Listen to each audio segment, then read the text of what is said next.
Hey everyone, and welcome back. So restaurants in New York City have been closed for indoor dining for several weeks now, and it's left many in the hospitality business without jobs. And so our next guest is part of the Restaurant Workers Community Foundation, an advocacy and action nonprofit by and for restaurant workers that helps aid all levels in the industry. And joining us to tell us more about the organization and their COVID-19 emergency relief funds, please welcome Restaurant Workers Community Foundation co-founder and board president, John deBary. Hey, John, how are you? Hi, pretty good. Thanks for having me on. Yeah, thanks for being here. Love that painting behind you. Thanks. I did it in second grade, actually, but that's another story. It's That's the World Trade Center. Yeah. I thought so. It Yeah. looks it. Yeah, I definitely got that. So you're definitely feeling representing New York, even Yeah, at such exactly. a young age, right? Hence bringing us into your business and or your founding organization. Let's talk a little bit about the organization and how it truly serves. hmm Well, I got together with a group of industry professionals, restaurant industry professionals, as well as my husband, who's a philanthropic advisor, about 4 years ago, and started this idea for an organization that uses the community foundation model to help to create a sense of community within restaurant workers across the country. And a community foundation is usually something that people apply to a particular population, whether it's a geography, women, LGBT, but we're using it to apply to a labor model. And that means that we're able to raise money from the community, to find resources where people are willing to give them, and then redistribute them to people who need the help. And we got off to a pretty good, modest start for the first few years. And then when the COVID crisis was really crashing over us in March of last year, it became clear we needed to do something that was dedicated to relief efforts. So we established a COVID-19 relief fund and began to raise money for that.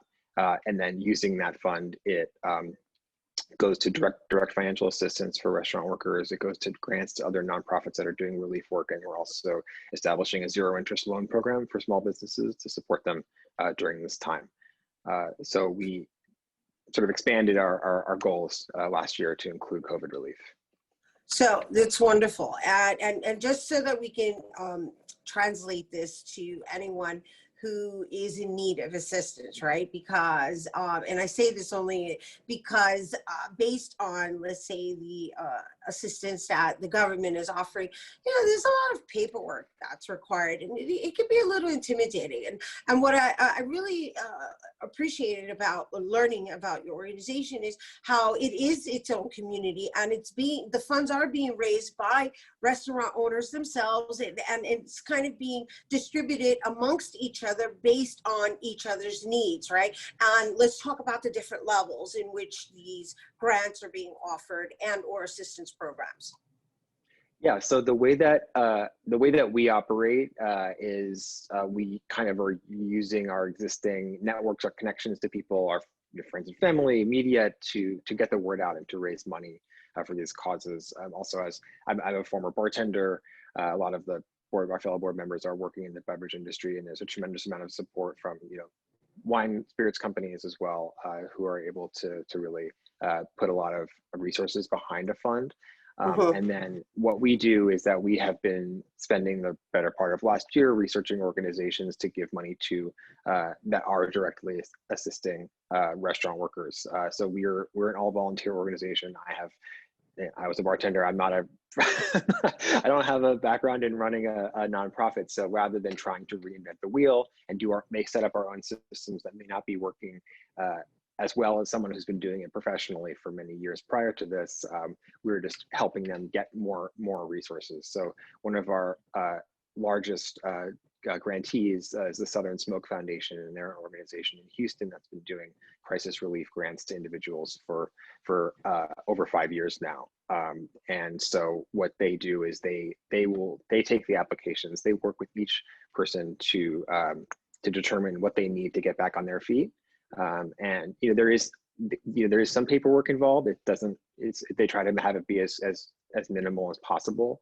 But the idea is to really help people get through some very, very serious situations, and not just give them a couple $100 and tell them good luck. It's more about working with the person and really figuring out what they need to get back on their feet on a permanent basis.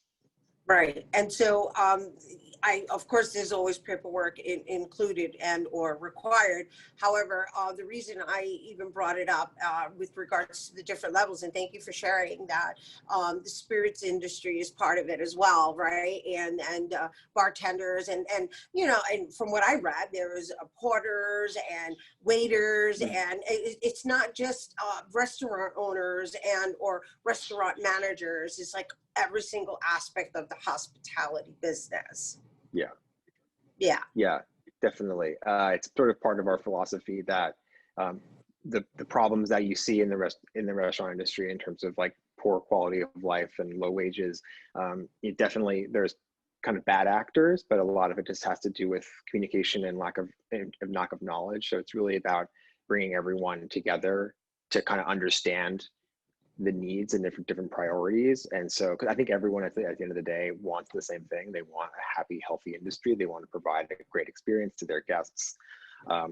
It's just a matter of not necessarily knowing the right way to do it or disagreeing on the right way to do that. Yeah. Right. And I also noticed that you're completely all inclusive, right? So you've got all aspects of and all walks of life that are welcomed. And I wanted to make sure that we shared that on air because you also offer programs that really fall in the category of advocacy with regards to inequities and, LGBTQ community and gender neutrality and all of that. So for anyone who's listening, do you want to share a little bit more on that aspect of what your community or foundation offers? So what we see, one of the things that spurred this organization to exist was that the food system and the restaurant industry is kind of a microcosm of the problems that we face. Everything social justice that we face right now is sort of magnified in the restaurant industry and in the food system at large. So by directing funds towards organizations that are doing work to advance racial equity, to advance gender equality, to help to support immigrant communities, as well as people who are facing addiction or mental illness, by addressing those through the restaurant industry, it can have a really big impact on society as a whole. I love it because now we're talking about the consciousness of the individuals. Yeah. And before we go, let's talk a little bit about the pineapple being your logo. It's just a lovely note to close on. Yeah. So the pineapple has been sort of a traditional emblem of hospitality. And there's the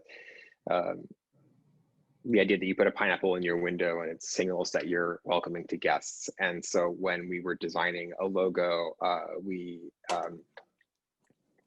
thought a pineapple would be a really good sort of visual thing that expresses the level of kind of like a non-denominational symbol of hospitality. Because if you did a chef's knife, then you're talking about chefs, and if you did a cocktail shaker, then it was bartender. So this just sort of represents all-inclusive meaning of hospitality, so that everyone feels welcome.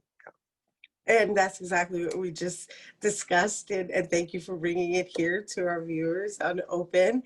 And once again, John deBary of the Restaurant Workers Community Foundation. And you guys, if you're interested in becoming part of the community and or contributing to the community, you can go to our WCF COVID-19 Emergency Relief Fund by visiting restaurantworkerscf.org. We have to take a quick break, but when we return, we'll hear about a film shedding light on homelessness. Don't go anywhere.